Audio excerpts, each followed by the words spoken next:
Today we'll be discussing the show This Podcast is Delicious, and we'll discuss food prescriptions for patients.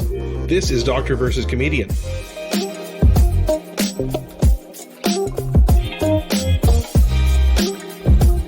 I'm Dr. Asif Doja, and this is the Doctor of Laughs. Not a real doctor. Ali Hassan. Every episode I pick a topic for Ali from comedy and entertainment, and I question him about it. Then Ali picks a topic from medicine and health and grills me on that topic. Today is a special food-themed episode. We'll be discussing Ali's other podcast, This Podcast is Delicious, with Ali's co-host, Marco Timpano. And we'll be discussing food prescriptions for patients.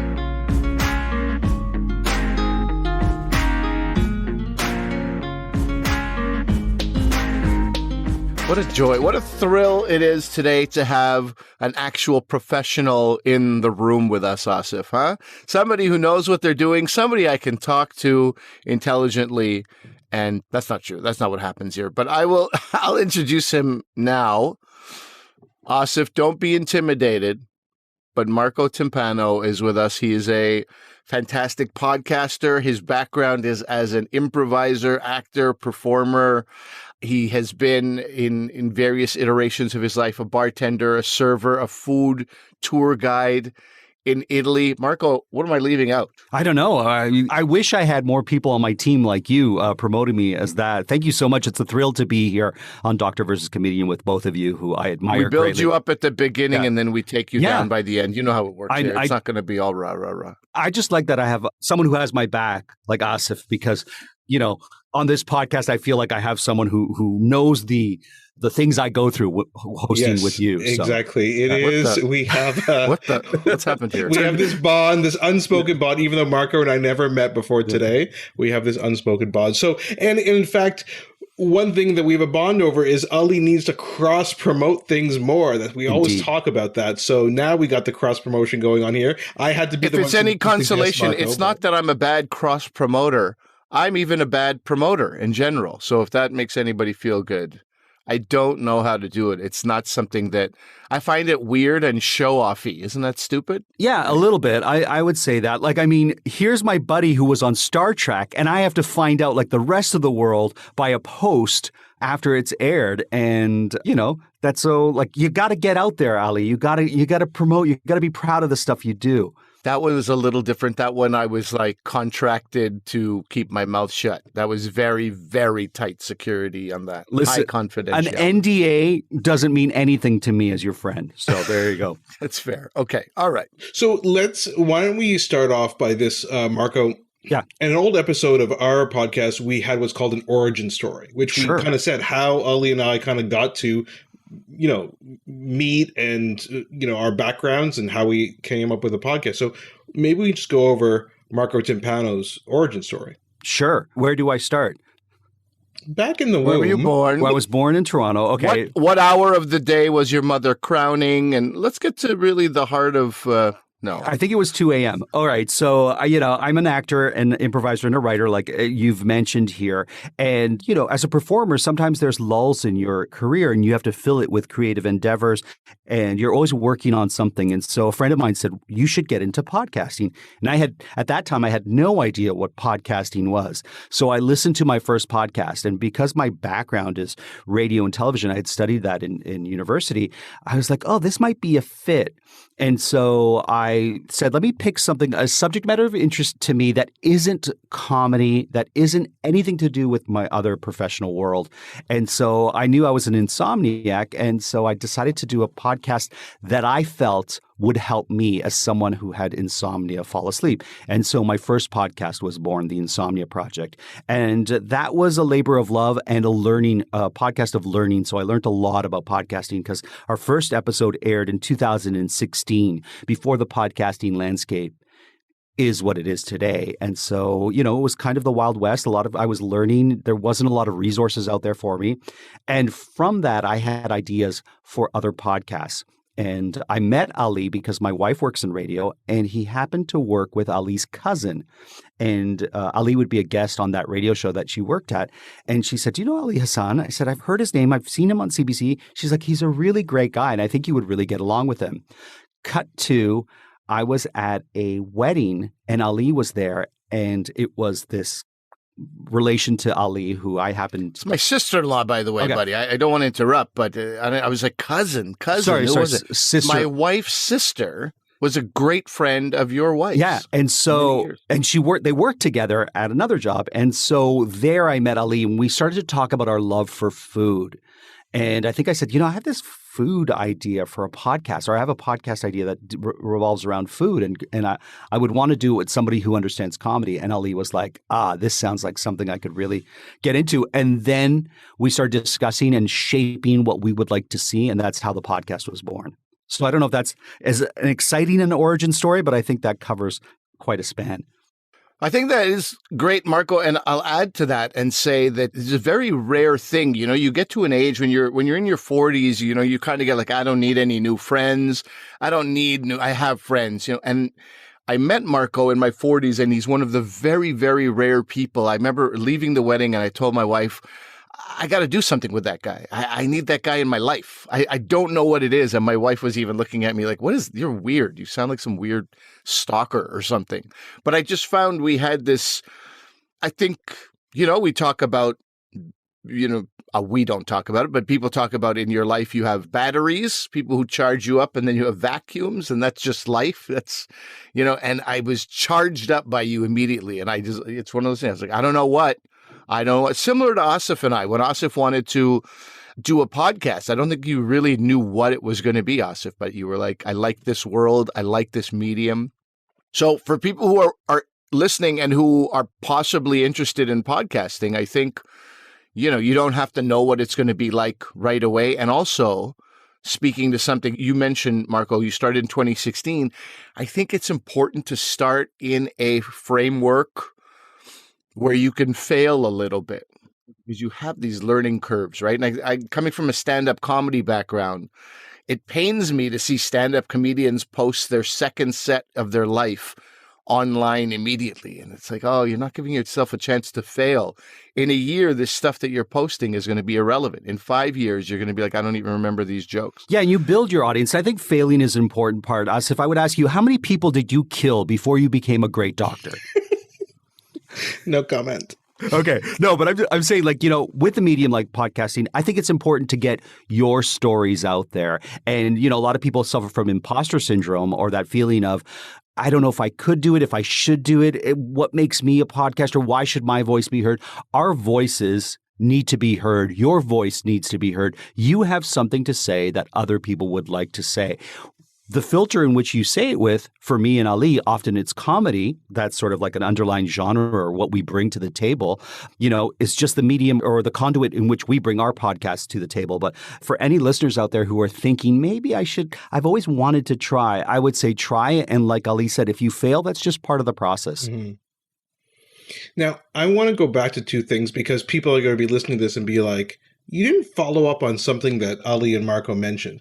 You were a tour guide, for a food tour guide in Italy? Yeah. What was that all about? So what happened was a friend of mine worked for this company, and it's a high-end travel company. So they do bike and hiking tours all over the world. And it's like for people with money, right? Or at least at the time, it was like you had to have a certain amount of cash in your pocket to take this tour. And it would be like a week to 2 week tour. And because I'm Italian and I'm fluent in Italian, and because I'm a very gregarious person, my friend who worked for the company said, you would be great for this. I'm like, yeah, but I don't have the history knowledge that a tour guide needs. They're like, no, we hire guides, local guides that do that. We need someone who understands the North American perspective, because you're going to have type A personalities who are from North America who expect something a certain way. But the Italians don't understand it. So you have to be that in-between person. And as long as you can ride a bike or hike and speak the language, you would be great. And so I was like, okay. So I did it. They tested me and they said, great. And I said, I haven't ridden a bike since I was 14. They're like, that's not a problem. Get yourself on a bike. And I was like, all right. Next thing I know, I'm riding through the hills of Tuscany. And a lot of the trip is pre-planning the trips. And because it's high end, we would end up going to vineyards and olive presses and olive groves. And we would go to Michelin star restaurants. And you would have to make that arrangements. And, North Americans have all these food allergies and whatnot that Europeans don't quite understand. And you have to explain, okay, this person doesn't eat this type of fish. This person doesn't want wheat. So no wheat. And they're like, so does that mean no pasta? And I'm like, yes. And I said, but this person can't eat risotto every meal. So we've got to figure that out. And so it was a lot of that in dealing with food customs in the country and dealing with chefs who just don't understand or care about your food allergies or your sensitivities. And it's like, no, that's how I make the soup. I sprinkle wheat at the end. And if she can't have it, well, she can't have it. I'm like, yeah, but can you just not sprinkle wheat in the soup at the very end? No, that's how I do it. And that's it. Okay, that's two things are interesting about that. Number one, very, very exciting that you were able to say things like, I have a rash on the seat of my ass in Italian, right? Yes. That's good. You could explain to everybody why you couldn't continue on the bike tour.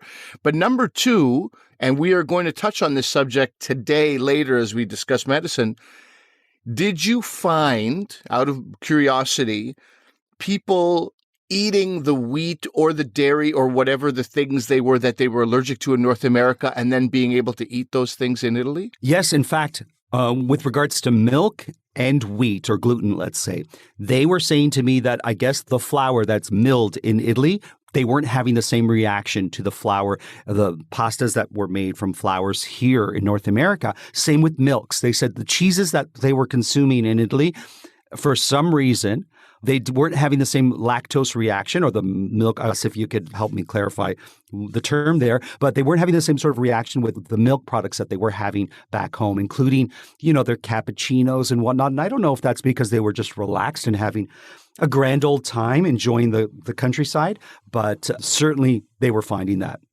I'll go so far as to say that Asif can't answer that question, right, which is part of the problem and why we're doing I see. episode today. Yeah. But yeah, I asked that for a reason. We'll put a pin in that. We will get back to that later in this episode.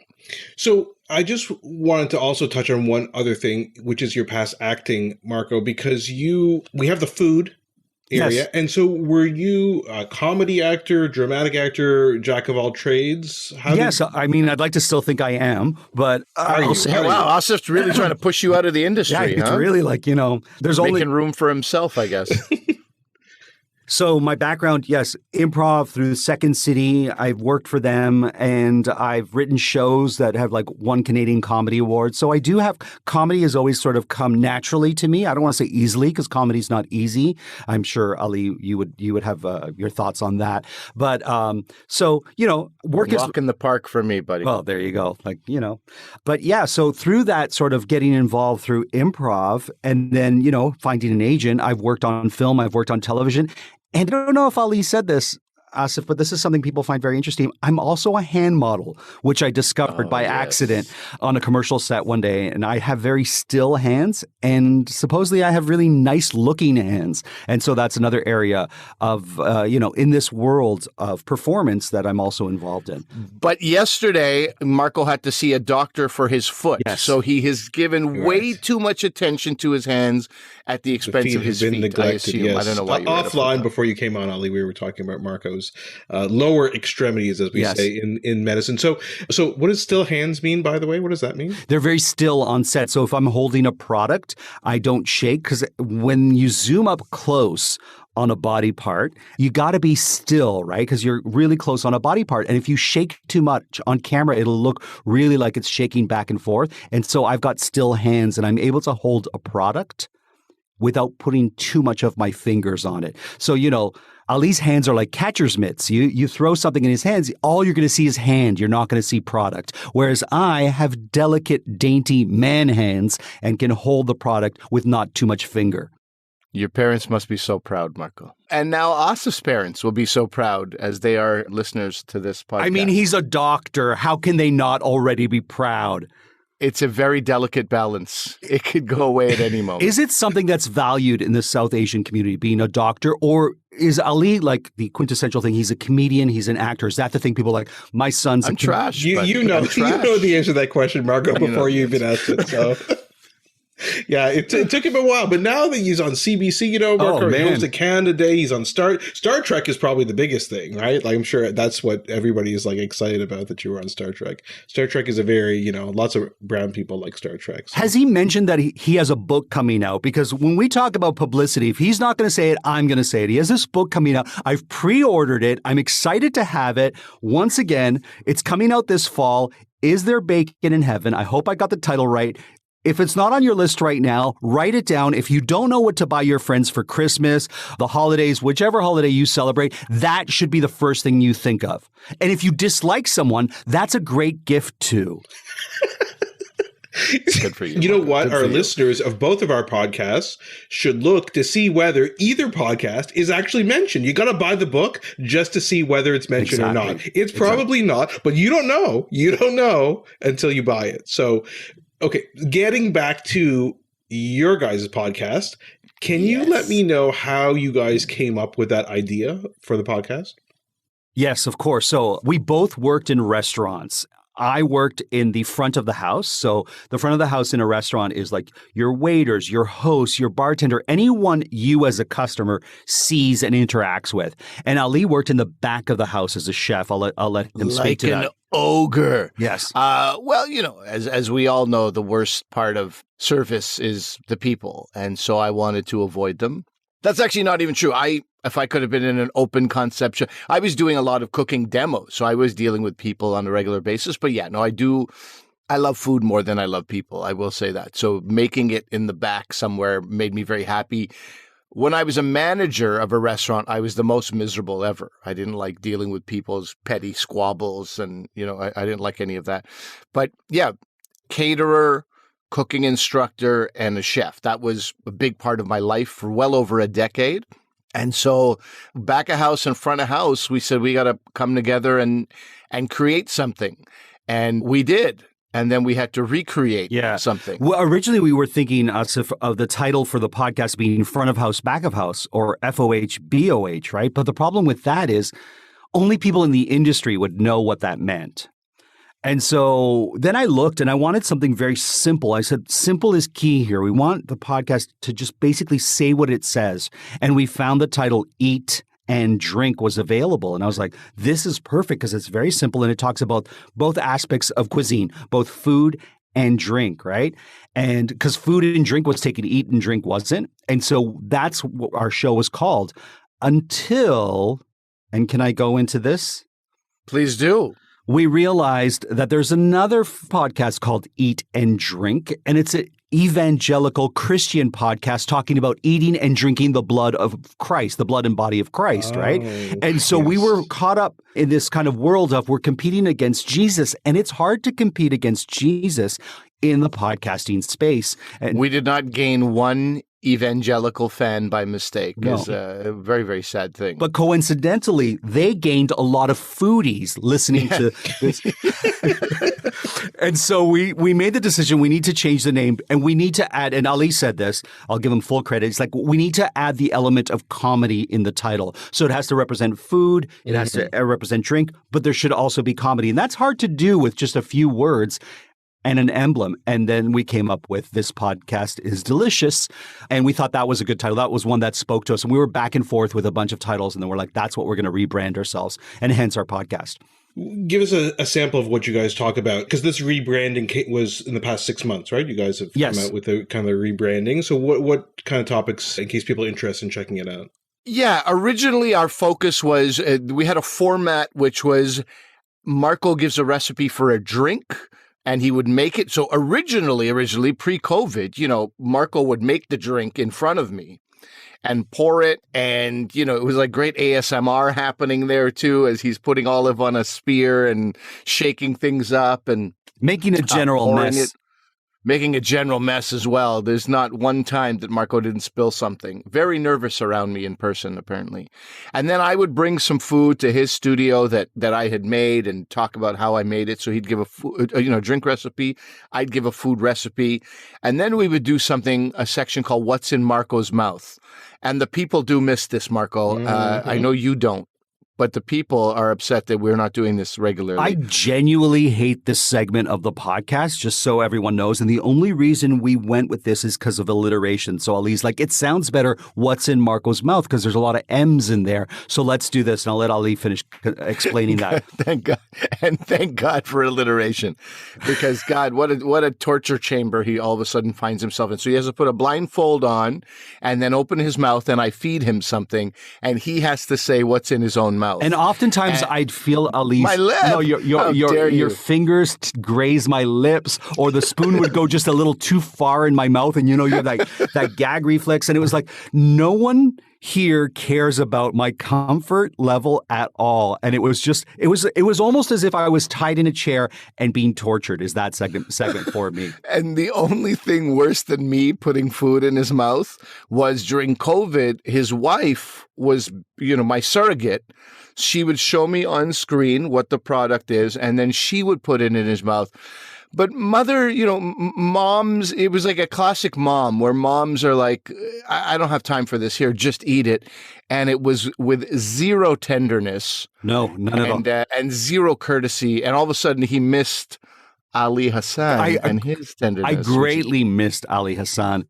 And my wife actually put dirt in my mouth. She had an aloe vera plant, so she put aloe vera plant, but she just pulled it from our plant and there was dirt. So she put aloe vera and dirt in my mouth. And I said, how is this even a food product? How did Ali okay this? It was one of the worst moments in my life.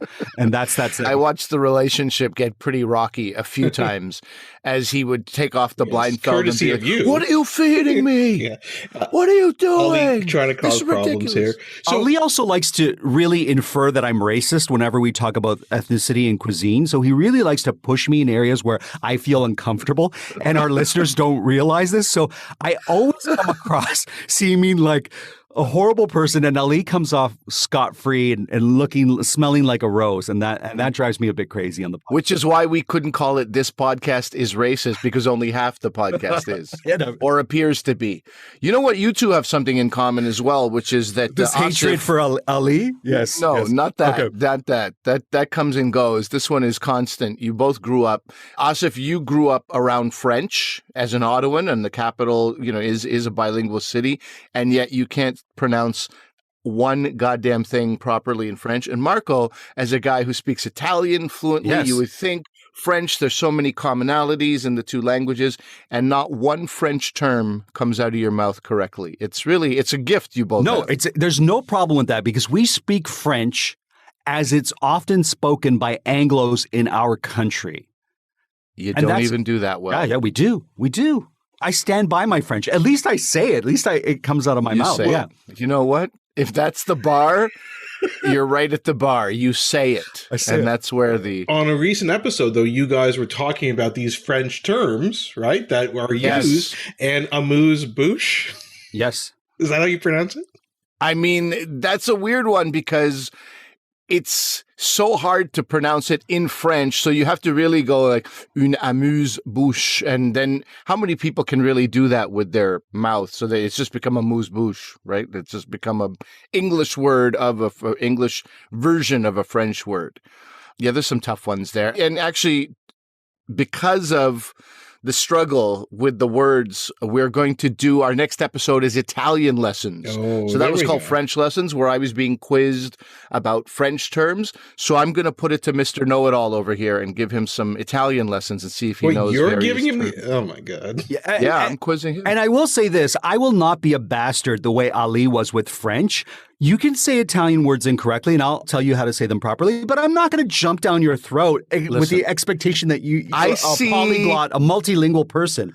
And I see the color in your face change. I see a vein pop on your head when somebody says bruschetta, okay? I see what happens to you, and you're not comfortable with that. So that's what's going on. It's not that I'm not comfortable with it, but it's just pronounced incorrectly, and I don't like it when people force their mispronunciation onto me. Tell people how bruschetta is actually pronounced. Wait, what's the mispronunciation? Yeah, it's bruschetta. Bruschetta, exactly. Bruschetta. And the reason I say this is, okay, and we'll talk about it. Because you're obnoxious. No, what's the other reason? I'm not obnoxious. Listen, you pronounce it however you want, however you feel comfortable. If you want to pronounce it the correct way, it is bruschetta. And I know that Anglophones can say it because we don't say Chianti anymore for Chianti, right? It's CHI, but we say it as we do in Italian, which is Chianti. And we don't say Getto, we say Ghetto, GHE, has that G sound, right? And so bruschetta follows that same kind of rule system. And I think we can all say it. And I think we had gained some new listeners for our podcast, Marco, and then you just lost them the last 15 seconds of being a curmudgeon. On a recent episode of this podcast here, Doctor versus Comedian, Ali professed his admiration and love for Brad Pitt, and he often acts like the Brad Pitt of the podcasting world. So you need somebody like myself to take him down a notch, right? That's right. Asif? Exactly. No, I listen. I'm on Marco's side here. So thank you. It sounds like you guys have moved. You don't always do the drink and food portion anymore. It's just more kind of general topics that you guys pick, like the French pronunciations and things like that. Well, we stay in the food world. We'll often do interviews as well with people in the industry, whether it be chefs or culinarians who are really impacting what's going on in the food world, but always have robust discussions with regards to food and drink. And we will both bring different and similar perspectives to the table, so to speak. I think we probably should, Marco, have a What's in Marco's Mouth exclusively episode. Oh, yeah. Just where I put 7 different things in your mouth in a row. I'll do it. I won't like it, but I'll do it. At least you have to say that I'm willing to try everything. You suffer for your art. Yes. God love now you. You're going to have to do it because everybody on this who's listening to this one's going to be like, oh, I got to check that one out. That's going to be the one I'm going to start with. So, Asif has asked me a lot of questions. I have a couple of questions for you now. Yes, sure. When it comes to the food world, what is something you enjoy that isn't healthy and you know better as a doctor, but that you'll consume? Oh, I don't know if we have the time. Yeah, for Asif to go through that. Yeah, so this is, and Ali and I have had many, I don't think we've ever talked about this on the podcast, so I'm glad you asked this, Marco. I am a non-food snob, and I liken it to entertainment, which I love. That's what, I will watch, we taped an episode recently where we talked about professional wrestling. I like professional wrestling. I also like The Godfather. I like Breaking Bad. I like The Wire. I can run the gamut from, popcorn stuff, popcorn movies, popcorn TV shows, things you shut your brain off, to ones that you have to really think about. And I'm the exact same way with food. I've eaten at many Michelin star restaurants across the world and in North America. Humble brag. He sounds like a food snob to me. Anyone who says I'm not a food snob, first thing I think, here we go. Now he's explaining that he's not a food snob, and all I'm hearing is, this guy's a snob when it comes to food. I love, and Ollie's good, he can tell you all this stuff. I love McDonald's. I love, don't you want a gourmet burger with this jelly and this and that? Yeah, I like that too. But if it tastes good to me, listen, I think Kraft dinner tastes good. I think Twizzlers taste good. So to answer your question, there's lots of things that may be considered bad, and we're going to talk about this in the second section about bad versus good foods and some of the controversies about that. It just like with that, I think you're allowed to turn your brain off and watch wrestling, and I think you're allowed to eat foods that may be not the best for you, just like you need to eat your portions of vegetables and fruits and I've been to some vegan restaurants that I love, and yeah, I just think there's the variety is what variety is the spice of life. I just came up with that. He really didn't answer the question. No, it was a great answer in my opinion. I thought it was a great answer, but I do think the takeaway for most of our listeners is, wow, Dr. Doja has zero respect for himself. I think that's what people are going to take away from it. Let me ask a follow-up question. Is there something you've put in your diet that you know is good for you that you don't really like, but you kind of like, I need to incorporate this into my diet? And I don't need to hear how you're not a food snob, how you like food from all over the world. Just answer the question here. You're not running for office yet. It's a quick answer, Marco. Yeah. You'll see. Yeah, the answer is no. Okay. Overall, though I used to do like protein shakes with psyllium husks. Yeah. And psyllium husks really have no nutritional value, right? You eat them because they promote regularity with your bowels into something. He wants to poop. Trying to class this place up, not working. So anyway, that was one thing. I mean, nobody enjoys eating psyllium husks because it has no real taste or nutritional value. So maybe that's it. But in general, no, I don't do that. Okay. Speaking of poop, how long after I eat that burger that you referenced, the McDonald's burger, how long from when it goes in my mouth when it should come out of my ass? What's the length of time? He knows nothing about nutrition. Don't you understand? That's why this episode. That's why I know how the body works. No, but because a lot of people are like, that went right through me. That went right through me. I ate this burger, really greasy, and then I had to go to the bathroom like an hour later. Oh, can you believe it transited through my whole body? No, that's not possible. I can't, in like an hour, it's not going to go through. But what happens is when you have greasy food, it's that will stimulate. It's Jackson Pollock time. That's right. It will stimulate some of these neurotransmitters, which are in our gut. Our gut actually has a nervous system itself, and it will stimulate some of those. And whatever is in your lower bowels, like your lower intestine and stuff like that, will be evacuated. So it's the signal when it's almost like, well, you're eating something now, better get rid of what's at the tail end of everything so you can make room for it later on. Make room, everybody. Yeah. The Big Mac is coming. This is fascinating. Thank you for answering that. I really appreciate that. Well, we'll get to our medical topic in 1 second. And actually, Marco, we're going to have you stick around for that. If that's okay. I'd be kind of interested to hear your thoughts on it. I love you guys. I should say I love one of you guys. Oh, I'm sorry. Actually, I'm just getting a live, this doesn't happen. I'm getting a live email. Somebody has just emailed us. Could Marco speak less? Okay, I'll be happy to. You know what? I'll stick in the background, and if you need my input, you don't have to stick in the background. Who would need that? But if you do, I'm here. I'm here to support. We would be remiss not now. See, after all that, I took a crap on you, and then I have to promote you again, which is so difficult. But we can't end this section without talking about one of the greatest things you've done. You are yourself an author, Marco. Yes. And I say greatest things you've done because it actually is a formative product in Asif's foray into podcasting, right? So Asif, you could maybe talk about this book that Marco wrote and how it came across your radar. So Marco, just so you know, and so our listeners know, when we were thinking about starting this podcast, I knew Ali was doing a podcast with you. I had listened to it. So I said, can you ask Marco this and this? And Ali, what do you think about what editing software I should use and this and where we should host? You guys use this host? Should I use this?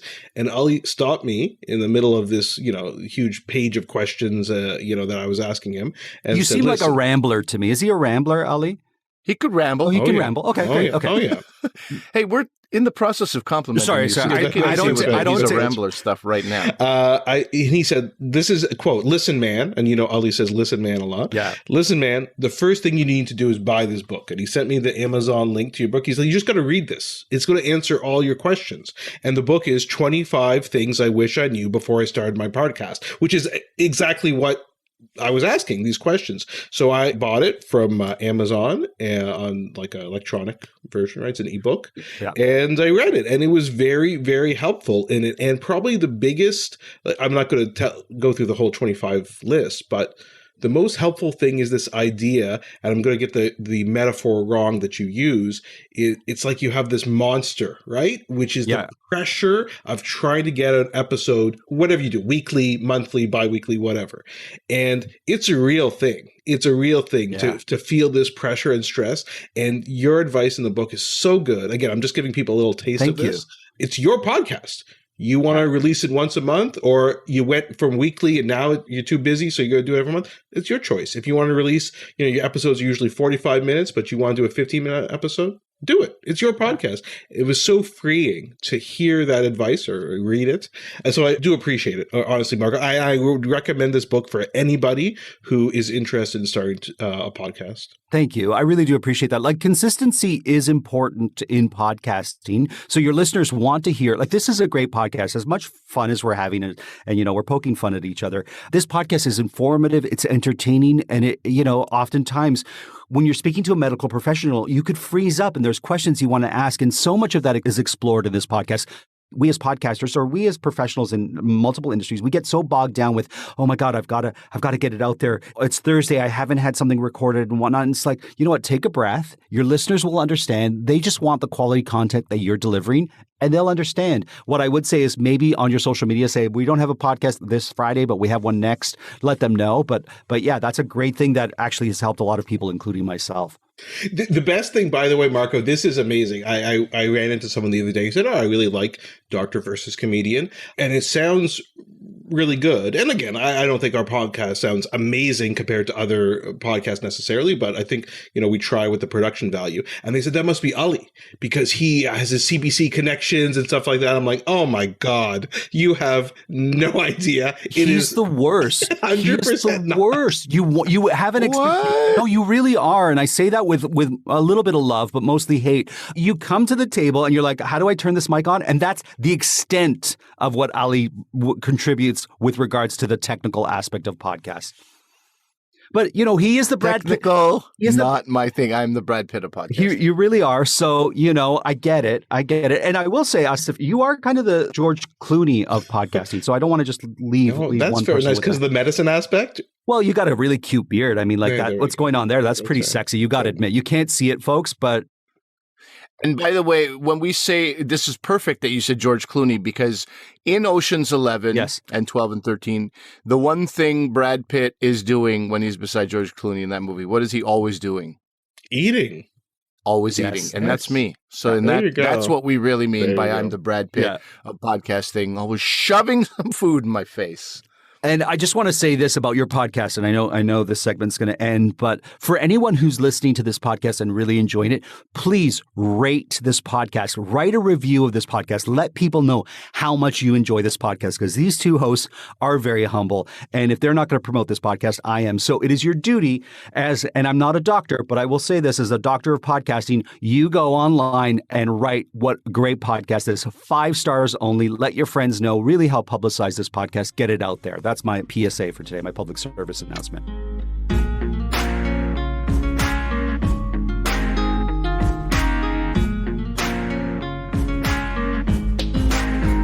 That is our chat with Marco Timpano. Marco is sticking around as we talk about this next subject because I think it's a subject of great interest for most people.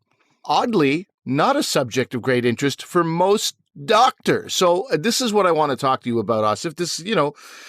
This is coming from an article that was in, I think it's an online magazine, theconversation.com.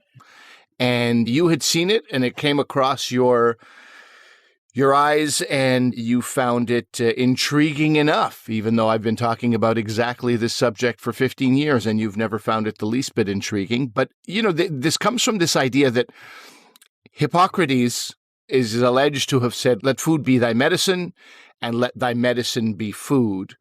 And even though, Asif, you took the Hippocratic oath, same Hippocrates, that prescription of food has been largely ignored. And what I really want to start off with is this idea that almost every doctor I've ever spoken to has said something to the effect of, if I tell you I learned about nutrition for more than a week in my entire med school, I'm probably exaggerating.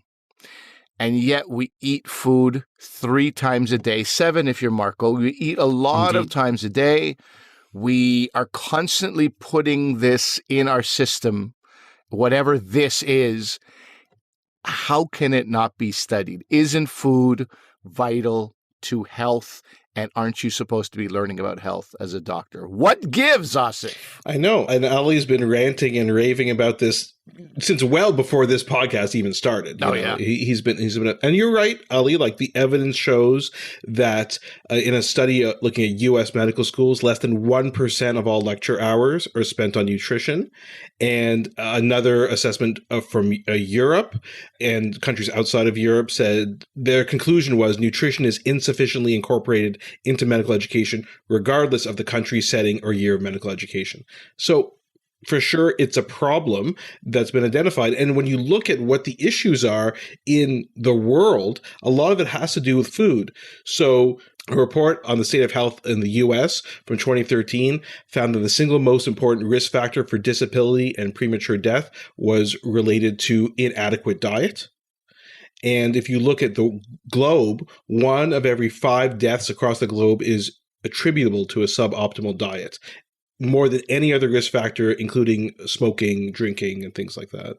And In Canada, even, we have this issue with food insecurity where people are unable to obtain a diet of sufficient quantity or quality in order to maintain their health. And they think in Canada there's 4.4 million people who are food insecure. Listen, I'm not going to underestimate or, diminish food insecurity in any way. But if you're not teaching doctors about nutrition, then it's an education issue more than anything in my mind. If I go to the doctor, affordability comes second. What if the doctor told me, this is what you've been eating, this is what you need to be eating, and it didn't have to be a $16 organic squash. It just has to be, hey, replace these things, which are high in all these things, whatever it is. This is raising your blood cholesterol. This is raising your sugar level. Let's take a look at your diet and talk about things you can take out and incorporate. It's not all about a lack of affordability. It's about no doctor seems to be like, wait, what did you eat for lunch? Oh, you had a granola bar. Listen, a granola bar, first ingredient is sugar. Second is glucose, fructose. Third is like this, this adulterated wheat product. But where are those conversations, right? And again, not to diminish food insecurity anyway, it's a very real and it's a huge issue for so many for so many families. But I think if you're not being educated, we turn to doctors as experts. And if doctors don't even have the first clue about how to guide somebody through food, because pharma's been whispering in their ear so loudly, not whispering loudly, that doesn't mean, yelling in their ear so loudly about, hey, recommend this, prescribe this. I mean, you don't stand a chance as the average consumer or patient. So, Ali, that's a great point.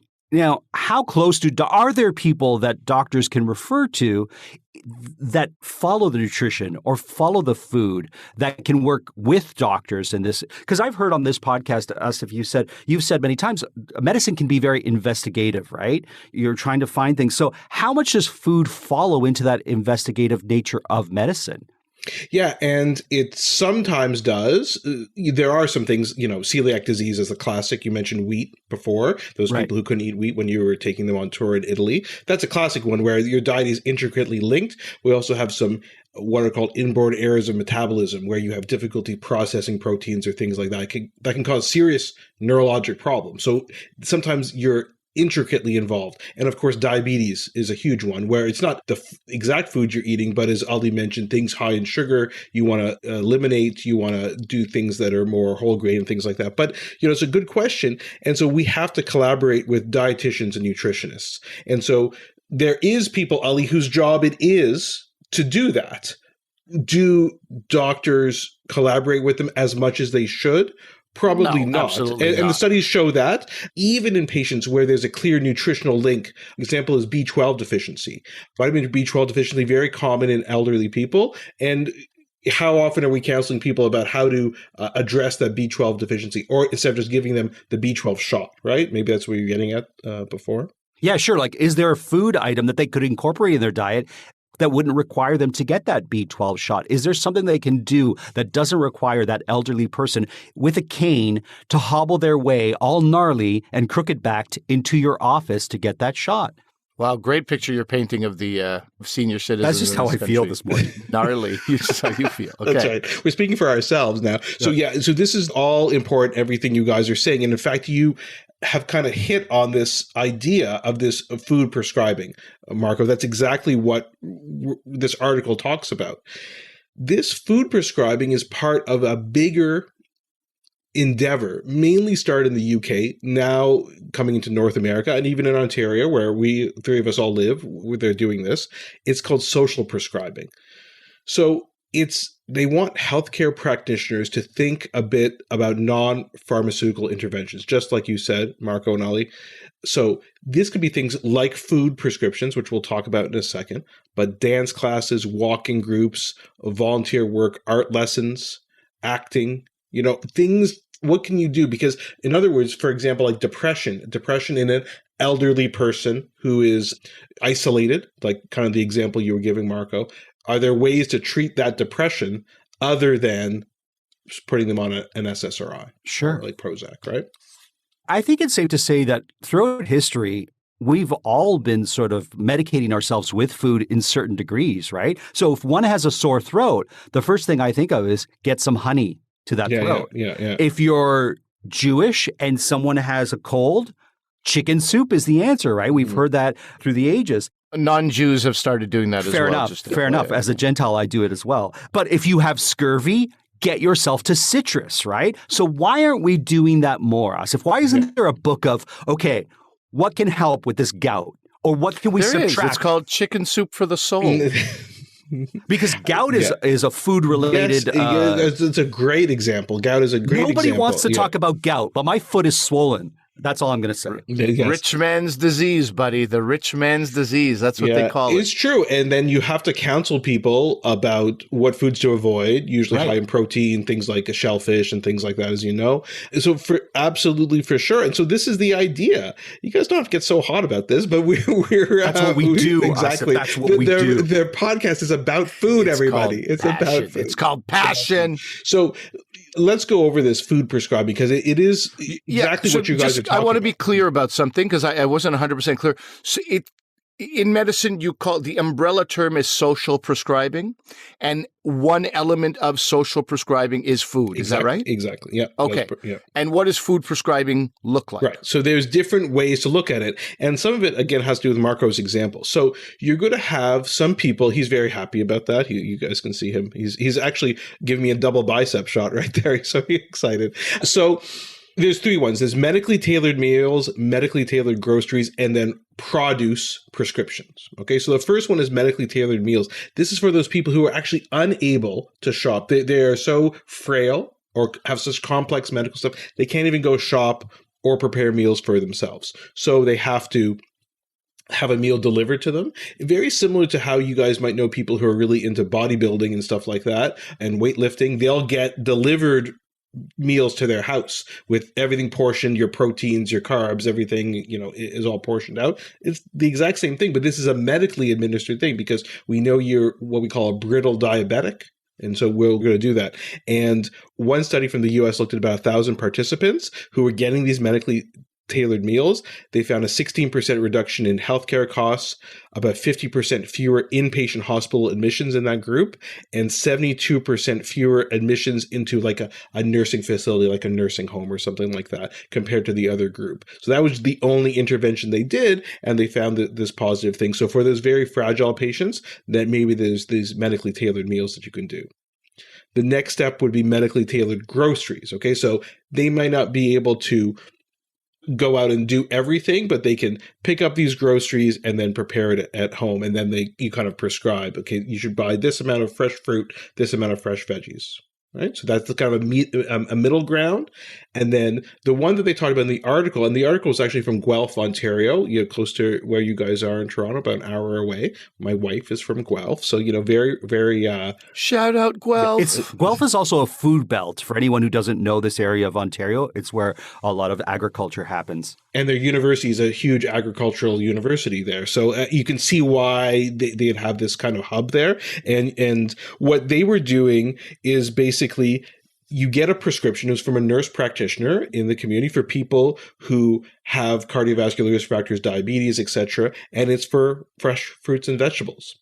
But they don't just give them the prescription because they also give them a $40 voucher for a farmer's market, a local farmer's market, where they can now spend the money to buy these things. And they evaluated this in a publication, and they found patients were less food insecure, and their consumption of fruits and vegetables increased. And when they did a qualitative study, so they kind of interviewed people afterwards, they thought that they enjoyed the fact that things were more available, accessible, and affordable, obviously, because you're giving them some cash to spend on this. Right.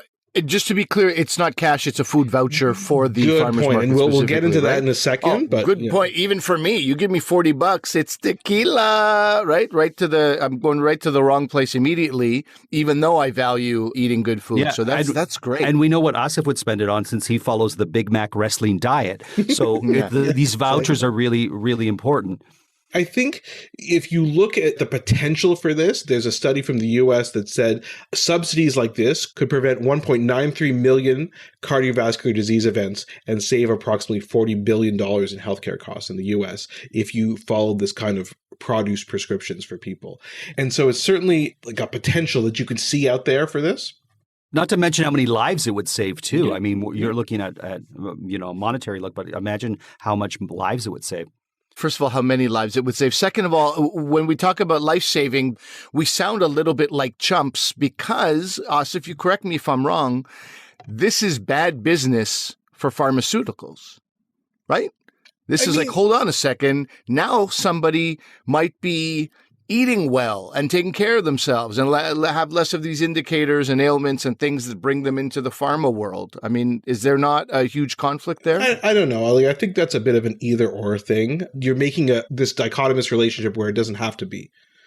It could be both, right? Okay. I don't think just doing this food prescribing is going to put pharmaceutical companies out of business. Will it decrease the number of prescriptions necessary? That's all I'm saying. Probably, yes. Hopefully. But, it all sounds good, but I think we need a bit more evidence. Remember that study I was just telling you about, which was projecting how much money could be saved and how much cardiovascular disease could be prevented, is a projection. It's not. Okay. It's not. They haven't solidified that as data. So yeah. I'm just saying. Well, and then that's what I want to, evidence comes from doing the research. Right. Is there money? Is there funding for research? Are there attempts at that? Because the doctors right now, I'm sure, I'm going to tell you a quick little story. You're like, why are you getting so hot? Quick story. My father had eczema on his shins most of his life. My sister and I would mock the way he would scratch himself like a dog in heat, In my 30s, all of a sudden, I get the same thing, right? I get all this scratching of my chin. My father, the only thing that was ever done for him, hydrocortisone cream, right? A steroidal cream. Nobody ever asked about his diet. Same thing with me, steroidal cream. Nobody asked about my diet. Then, just because I saw some dude, I read some article, I was like particularly out of shape. And I was like, how do I lose weight? And I see some guy who went gluten-free. I didn't even know what gluten was. I didn't know a thing about it. So I read about gluten is this protein, this compound, and you have, this is where it is. And so I started eating more rice, corn, whatever it is, cut down a bunch of wheat, lost a bunch of weight. One day I realized, you know what? I'm going to reward myself. I'm going to have a few beers. I'm going to have some pizza. I'm going to have some pasta for dinner. What happens the next day? My shins just blow up. All that itching comes back. So I'm like, clearly I took weed out, no itching of the shins for 3 months. Didn't even realize it. Bring it back. So there's something. I have something. I don't have celiacs clearly, but there is some connection. I go to my doctor and I tell him, I think I have some kind of wheat, like a mild wheat intolerance. And he said, that's not really a thing. Buddy, I didn't tell you I believe in ghosts, okay? I told you that I used my own body to find something about myself. And he said that and we don't have that doctor anymore, partly for that reason. I'm like, man, if you're not going to work with me, if you're not going to even investigate these things. But I don't blame him. I blame the system that we're all part of for not knowing anything about that, for not even entertaining that that's a possibility. And obviously, Asif, you're part of that. So that's why I'm especially keen to find out like what research is doing, what research is happening, and who's funding that research, and what is that research up against, because it does decrease profits for certain very profit-hungry businesses. You're absolutely right. But as we talked about, and Marco, we have a saying on this podcast, anecdotes aren't evidence, because that's the truth. And so, but Ali's point is, well, is it something that should be further investigated, this relationship between eczema and gluten, say, or something like that? And so I think it should be. And yeah, the problem is there isn't enough evidence to start saying that we should do this. So your question, Ali, is who's going to do it? And it is a fair question. Ontario, the province we live in, does have the social prescribing task force that's looking at this, looking at ways to do this, because I think it is important to think outside the box. Could it potentially be hard to get funding? Perhaps.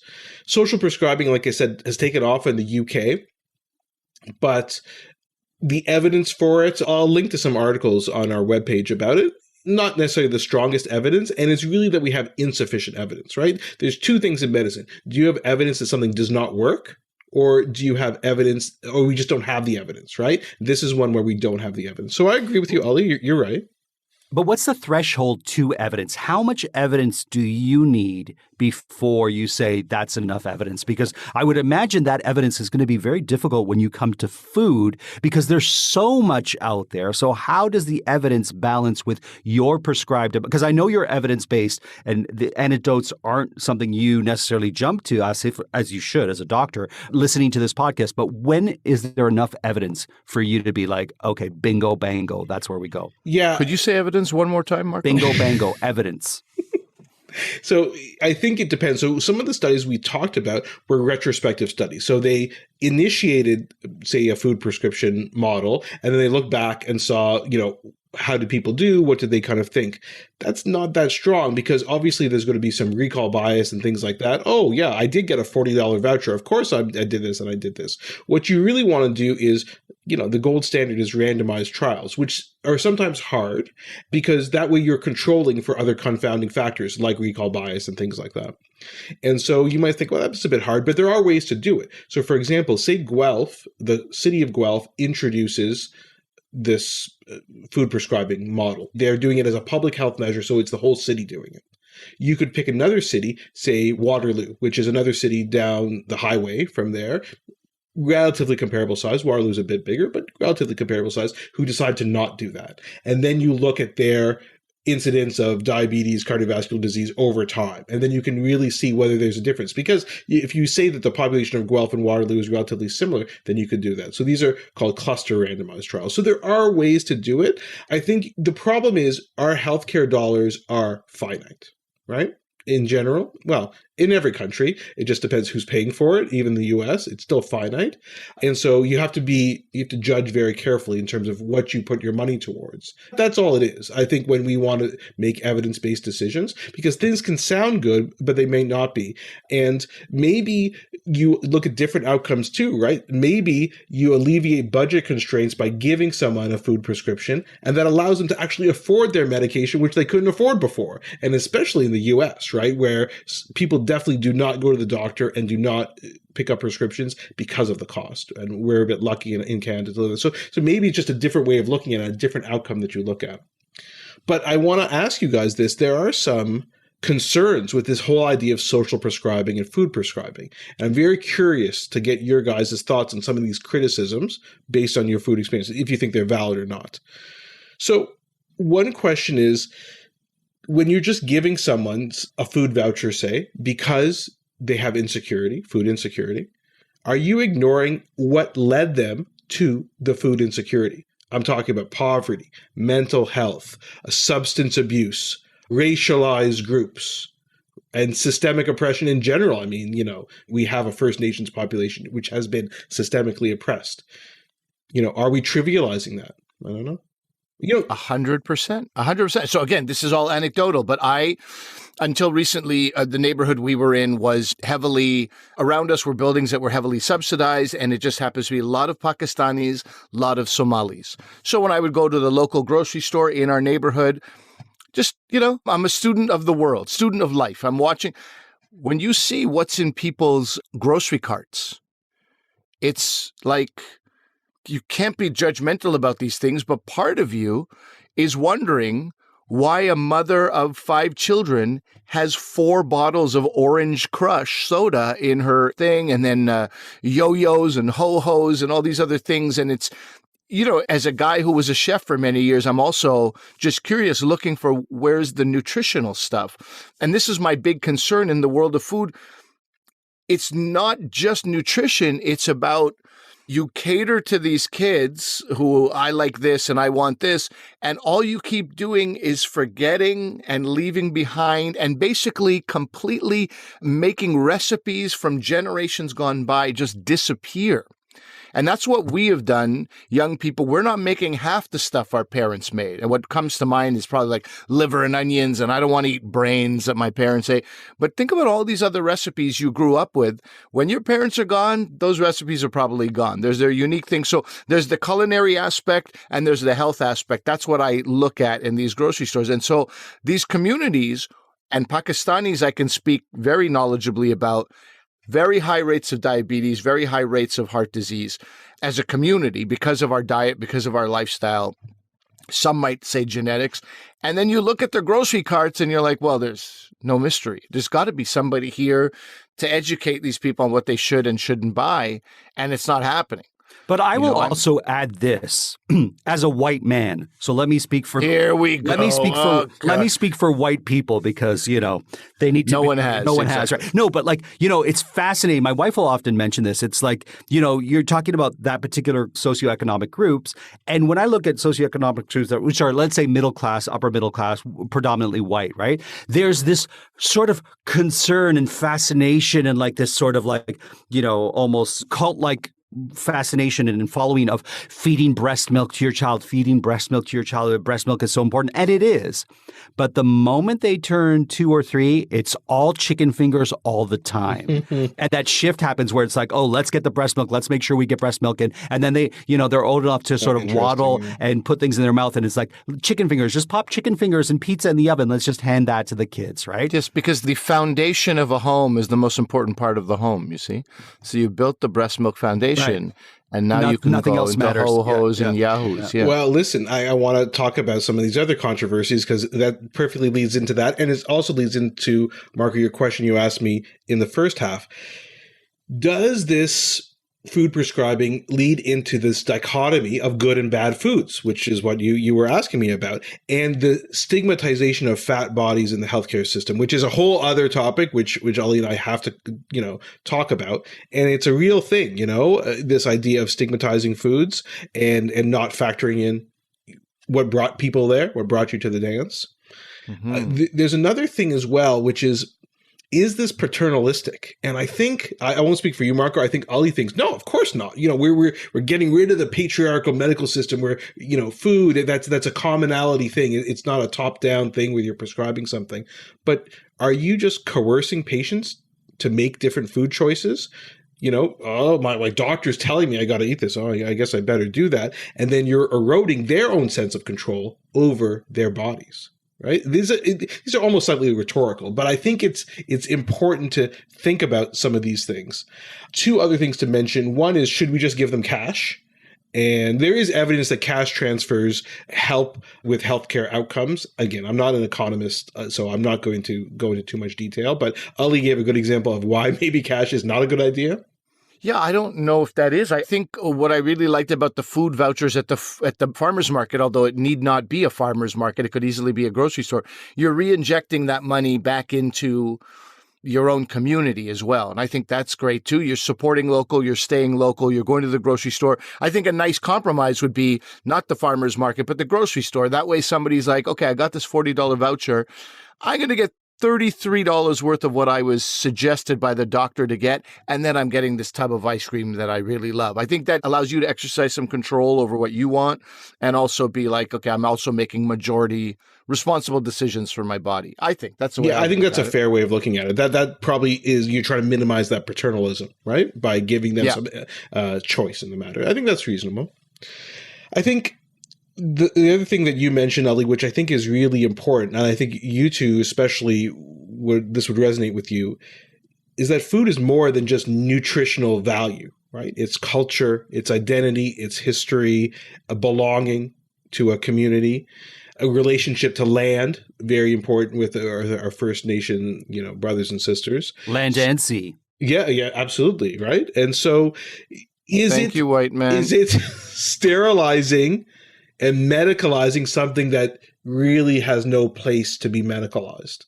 But we've been medicalizing food for longer than people were calling themselves doctors. So I think our perspective has changed. But the fact that we have been medicalizing food from the dawn of time, would suggest that it's not a bad thing. Do you mean like using this herb for this property or things like that? Sure, like even what I mentioned before, like, they discovered that there was a correlation between scurvy and citrus Right, when they were doing right, long boat trips. right. And it's like, Yeah. okay, start eating this, right? I don't know if that's considered medicine or pre-medicine or what, but we will do it often, even like within our own, cultural background. I know, growing up Italian, there were certain things you would eat if you were under the weather, if you had a certain thing, or like, using food as ailments. So using chamomile bags of tea for your eyes when you have, I don't know what it's called, but when your eyes produce like a crust and will close your eyes, keep them shut Like closed. conjunctivitis. Conjunctivitis. Yeah. The solution my mother would give is use chamomile tea bags to rest on your eyes to help loosen that up. I don't know if that's medically sound, but it was in my household, and it was something that she learned from her mother, grandmother, et cetera, going down the line. Yeah, Asif, what you put forward there, and of course I love how much food is part of cultural identity. It's what bonds us with other cultures often. It's what, it creates memories. It helps us connect with our own history, with other people's history. I'm never going to be the guy to diminish that. But if that's used as a crutch, that's a huge issue. Like imagine some doctor told I'll stick with Pakistanis. I'll stick with my own here. If somebody told somebody like, you need to cut back on your samosas. If you're the type of person to be like, that doctor is infringing upon my culture and my culture is samosas, you're a moron. Okay. You're an absolute moron because it's still, look at the bag that your deep fried ball of dough came in. It's completely soaked with oil. If you want that in your system, then you can do that, but your doctor's not against your culture. Now, if your doctor is like, you have to cut out all of that stuff, then, at the end of the day, it's like, are you making a choice for your health? If your culture is more important to your health, you're probably using it as a crutch, I would say. Another example similar to what Marco's saying is country foods. You guys know what country foods are? Mainly eaten by Inuit population, which is game meats, forage foods, and things like that, which we ask about in medicine because country foods can sometimes predispose you to parasitic illnesses. So you have to ask about that. Have you had country food lately or things like that? I didn't even know what country food was until someone explained it to me. But we see a lot of patients from Iqaluit at my hospital. So, you got to be a bit careful, right? Country food is such an integral part of what it is to be Inuit.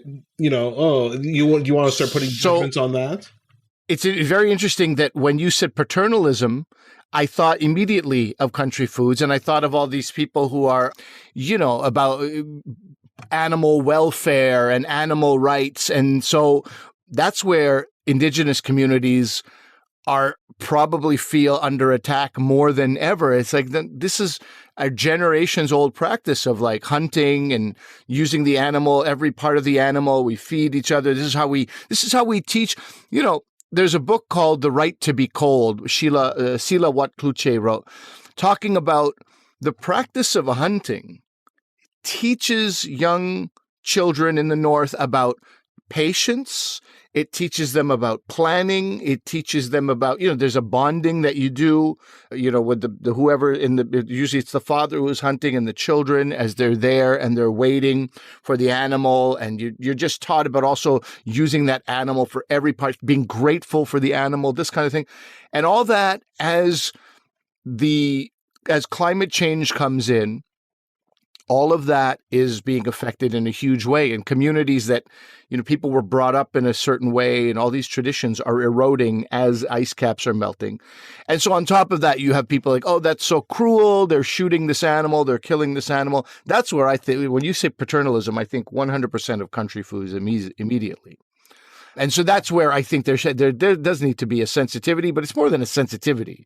Sensitivity feels like you're dancing around the subject. It has to be an absolute understanding and a knowledge of how different communities have been brought up and how they work. Now, if there's some food that's very, very unhealthy and it's contributing to the gout or whatever in the community, then that's a conversation worth having as well, with a little bit of courtesy and a little bit of understanding of like, this is what we do. This is our culture. We've gone deep into culture and background and all that, but basically just can you try to sort of appreciate the fact that food is something people eat every single day, multiple times, and it should be part of the discussion of medicine. So what is the way forward? What is the future for food prescribing in medicine as far as you see it? Yeah, I mean, I think there's a couple of things. One, as I said, more studies, looking at this. So we have the confidence in this intervention to allocate healthcare dollars. I think if we're going to do that, we need sustainable funding. A lot of these are pilot projects, especially in Canada, because it's not quite as integrated into the healthcare system as it is in, say, the UK. So we need sustainable funding where the government says this is a valuable thing. Again, we need evidence for that. And as Ali's saying, the integration into healthcare itself. So when you go see your doctor, you do that. But where does that start? Starts in medical school. And so I think it's always a debate in medical education. Do you start it in the community, right? And then you teach it to the medical school? Or is the idea you teach to the medical school and they will be the pioneers once they get into practice because you've shown them?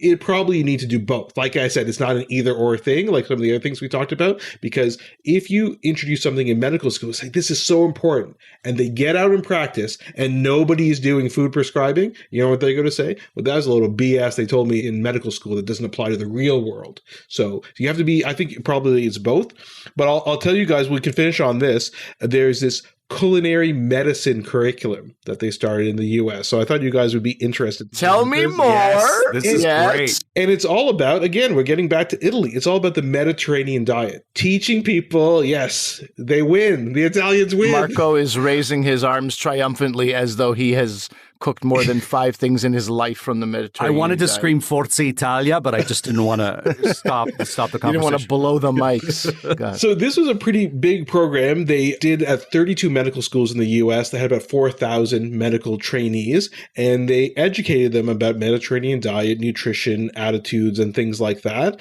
But they actually had them go into the kitchen and cook Mediterranean diet meals. Okay. Mediterranean diets, again, high in fish, high in fruits and vegetables, olive oils, low in fats. And beans and legumes as well, yes, buddy. exactly, Don't forget those that. legumes.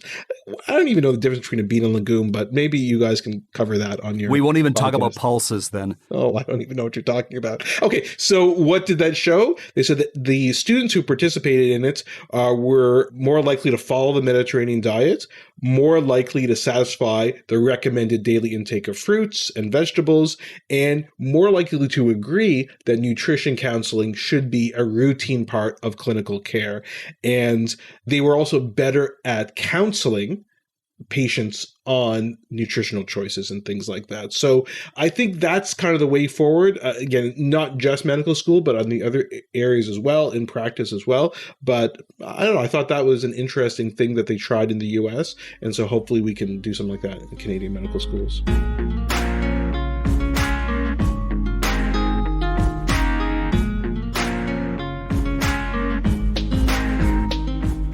Marco Timpano joins us. He's a terrific podcaster. He has a number of podcasts. You can look them all up. The one that is most relevant to me is our podcast. This podcast is delicious. If you like food, if you like drink, if you like having a laugh and really taking a nice break from your worries, that's what Marco and I meet every week to help people do. The next episode we have coming up will be about Italian lessons, where I quiz Marco about a bunch of Italian culinary terms, and we see if this guy knows a thing about a thing or two.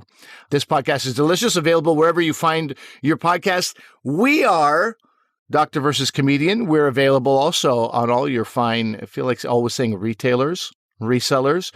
We're available wherever you listen to podcasts. And Gmail, you can, I actually want to give our email address in particular today, Asif, because we do have a lot of people. If they're not doctors, they're associated with the medical industry. I really want to get some feedback from our listeners about this podcast and what your thoughts are and how much you've learned. And if you have a resource for people who are medical professionals who want to learn more, who should learn more about food and medicine, I think this is, for me, it's one of the most important conversations in our world today.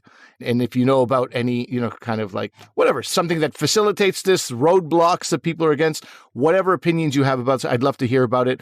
drvcomedian@gmail.com. You can also reach us via Twitter or Instagram at Dr. V Comedian. Yes.